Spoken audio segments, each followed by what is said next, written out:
Travel Route 66 northeast from Tulsa, and you'll come to Claremore, Oklahoma. The highway of song and legend cuts through the heart of town.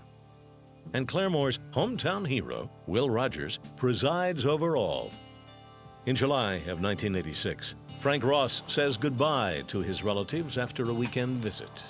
Ross strikes out on Route 66, headed to nearby Stillwell and home. 2 days later, Ross's sister Pam Charles gets a phone call. My brother in Stillwell, Teddy, he had called and asked, where's Frank? And I said, well, isn't he there? And he said no, that he never showed up. The next day, Frank Ross is still missing.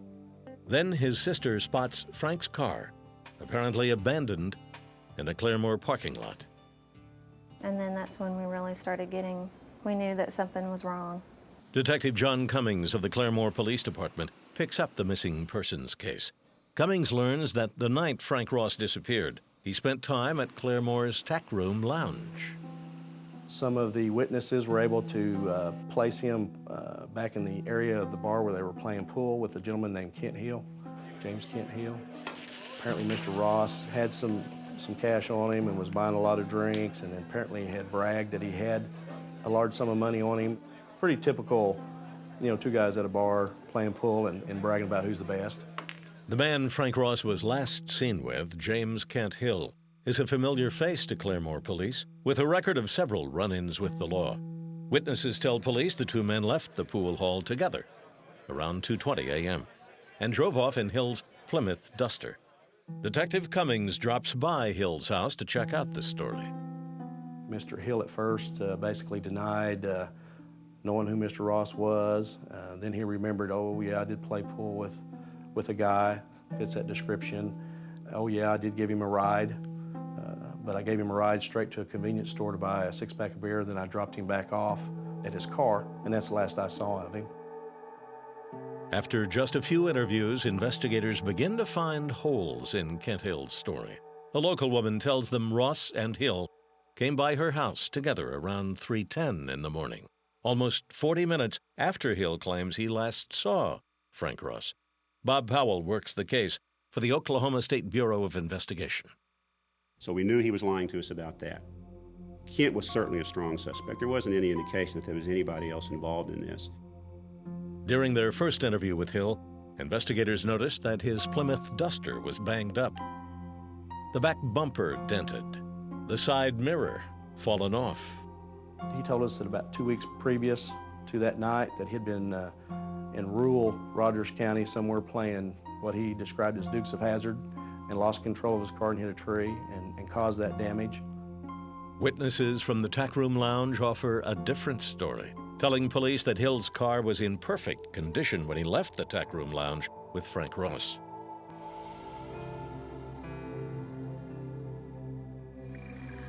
Claremore's biggest lake is known for its fishing, but this is no ordinary day on the lake. In a twist of fate, unrelated to the search for Frank Ross, a local woman has hired a professional diving crew to search for an antique car. After just 5 minutes underwater, Belding makes a discovery. I was kind of walking along and stumbled into the bones, and I told the command station up here, I believe I found some bones. Suddenly, the search for the Red Robin has become a crime scene. In a second stroke of luck, Detective John Cummings is there to take charge. He has come to the lake knowing that divers often find something useful to police, like a stolen car. When he sees the body, Cummings immediately thinks Frank Ross. As soon as we got it up on shore, I went back to my car and pulled Mr. Ross's file out of my back seat, and I had a photograph the family had given me, and the photograph the family had given me had the exact picture of the shirt that was on the body, identical. An autopsy shows that the body dredged from the lake was about the same height, weight, and age as Frank Ross. In 1986, however, DNA is unavailable to cinch the ID. Without a positive ID, investigators must bury the remains in a John Doe grave, and once again bury the Frank Ross investigation under a stack of cold files. And that is where the case stays for 6 more years, until a broken heart helps to unseal a coffin and identify a killer.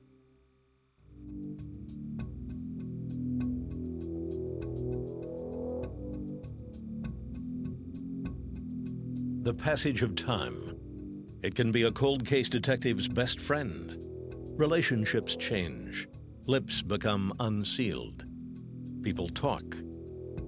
In February of 1992, a woman in Claremore, Oklahoma named Liz Humphrey has just broken up with her live-in boyfriend, Kent Hill. She walked right in the front door and asked to see me and came in my office and said she wanted to tell me about Kent killing the man from the tack room. When he gets home, he starts telling me that he met this guy, Frank Ross, at the bar. They went and bought beer, went out driving around out in the boonies out where Joey, his brother, lives. This man put his hand on Kent's leg like, I guess he was... Humphrey says Kent Hill was shocked by the move. He slammed on the brakes and pulled over. He had that red Duster at the time. And he always kept one of those long knives in between his seats. He grabbed that, ran around the car, stabbed him twice because he was scared that he was going to hurt him. But, you don't have to kill somebody to keep him from hurting you. Humphrey says that after stabbing Ross, Kent Hill dragged his body into the nearby woods. Several weeks later, feeling the heat from police questioning, Hill decided the woods may not be the best hiding place. He felt like he needed to move that body where it was. Well, he got real messed up on some, I don't know what he took, just to get up enough nerve to go do this. According to his ex-girlfriend, Kent Hill took the corpse, rotting in the high heat, to Claremore Lake and sent it to the bottom. Detective Cummings believes Hill killed Ross, as Humphrey describes, but not because Frank Ross had made a pass at him. The real motive, Cummings believes, lies in the wad of cash Ross was flashing around the tackroom pool hall. Cummings takes his case to Ray Hasselman, a Rogers County Assistant DA. As he reviews the case, Hasselman sees one problem. He believes Kent Hill and Liz Humphrey are common-law husband and wife. Well, you have a problem with, as is common in most states, that if you are married to an individual and that person tells you something in the privacy of the marriage, that information is usually not allowable in criminal proceedings or even in civil proceedings. Without Humphrey's statement, the state declines to file the case, and the investigation once again goes cold. Detectives, however, might have one card left to play. A body pulled out of Claremore Lake 4 months after the murder, and now resting in a John Doe grave. Cold case detectives hope that science can someday give their John Doe a name. And that name turns out to be Frank Ross.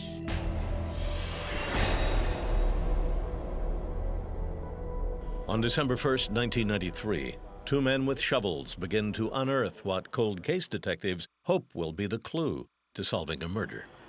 Have to do this by hand. A few yards of dirt later, a shovel hits the edge of John Doe's coffin. The body is removed from the coffin and a DNA sample is extracted from its bones. Scientists use mitochondrial DNA testing to compare John Doe's DNA to samples taken from Frank Ross's surviving family members. The result confirms what most have suspected all along. The body pulled from Claremore Lake 7 years earlier was Pam Charles' brother, Frank Ross. The assistant DA cuts a warrant for Kent Hill's arrest. The charge? First-degree murder. Kent Hill is driving through town when a squad car lights up his rear-view mirror. It's John Cummings, Claremore PD. Kent had been questioned several times over the years about this case, never deviated from his story as far as he didn't have anything to do with it. This time, Hill takes a different tack. After just 15 minutes of questioning, he drops the story he's been clinging to for 9 years. He just kept moving toward me, and that's when I pulled the knife out and I stuck him right in the rib cage. And he just gasped and went down, and that was it. It was over. He books the suspect for murder in the first degree. Standing before a judge at his first hearing, Hill decides to cut a deal. He pleads guilty to a charge of manslaughter. On April 26th, Kent Hill is sentenced to 20 years.